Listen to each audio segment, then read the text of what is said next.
Smart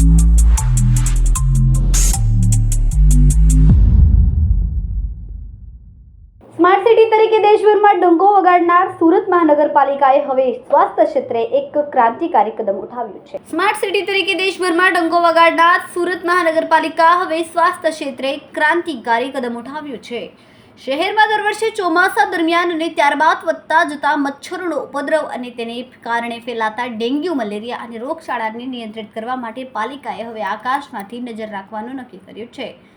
Surat પાલિકા દ્વારા હવે AI અને ML આધારિત ડ્રોન ટેકનોલોજીનો ઉપયોગ કરીને મચ્છરોનો નાશ કરવામાં આવશે। સુરત મહાનગરપાલિકાનો આરોગ્ય વિભાગ દ્વારા ખાસ પ્રોજેક્ટ પાછળ અંદાજે 67 લાખનો ખર્ચ મંજૂર કરવામાં આવ્યો। આ પ્રોજેક્ટ અંતર્ગત શરૂઆતના તબક્કામાં શહેરનો 150 સ્ક્વેર કિલોમીટર જેટલો વિશાળ વિસ્તાર આવરી લેવામાં આવશે। ત્યાર સુધી પાલિકાના કર્મચારીઓ ઘરે ઘરે જઈને અથવા ફોગિંગ મશીન દ્વારા મચ્છરોનો નાશ કરવાનો પ્રયત્ન કરતા, પરંતુ ગીચ વિસ્તારોમાં આ પદ્ધતિની મર્યાદાઓ હતી। હવે ડ્રોન ટેકનોલોજી આ મર્યાદાનો દૂર કરશે। આ માત્ર સાદા ડ્રોન નથી, પરંતુ તે આર્ટિફિશિયલ ઇન્ટેલિજન્સ અને મશીન લર્નિંગથી સજ્જ છે। ડ્રોનમાં લાગેલા હાઈ રિઝોલ્યુશન કેમેરા એવા સ્થાનો શોધી કાઢશે જ્યાં પાણી ભરાયેલું હોય અને મચ્છરોના પોરા હોવાની શક્યતા હોય। મશીન લર્નિંગના ઉપયોગથી ડ્રોન જાતે જ નક્કી કરશે કે કયા વિસ્તારોમાં મચ્છરોનો ઉપદ્રવ વધુ છે અને ત્યાં તાત્કાલિક દવાનો છંટકાવ કરવાની જરૂર છે।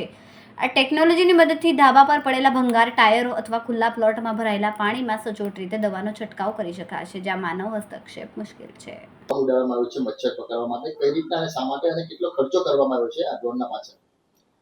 વર્ષ 2025-26માં આપણે BPDC વિભાગ, આરોગ્ય વિભાગનું સબ ડિવિઝન, એમના દ્વારા મચ્છરોના બ્રીડિંગ સ્પોટ શોધવા માટે આપણે ડ્રોનનો ઉપયોગ કરેલ છે।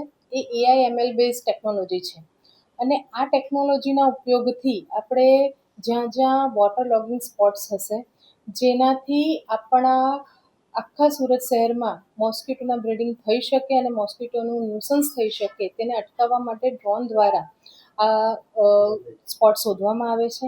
એ એવા સ્પોટ્સ છે જેમ કે ખાડી કિનારા, ઊંચી કન્સ્ટ્રક્શન સાઇટ, તે સિવાય જ્યાં માનવ બળથી પહોંચી ન વળાય તેવી જગ્યાઓ, એ જગ્યાઓ પર આપણે બ્રીડિંગ સ્પોટ શોધીએ છીએ, વોટર લોગિંગ સ્પોટ શોધીએ છીએ અને ત્યાં ડ્રોન દ્વારા આપણે સ્પ્રેઇંગ કરાવીએ છીએ ઇન્સેક્ટિસાઇડનું।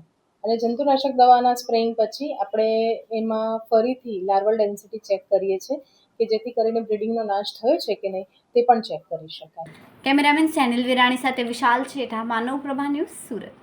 અમારા વિડીયોની નવી અપડેટ મેળવવા માટે સબસ્ક્રાઇબ કરો માનવ પ્રભા ન્યૂઝ ચેનલને, બેલ આઇકન ક્લિક કરો લેટેસ્ટ વિડીયો સૌથી પહેલા મેળવવા માટે।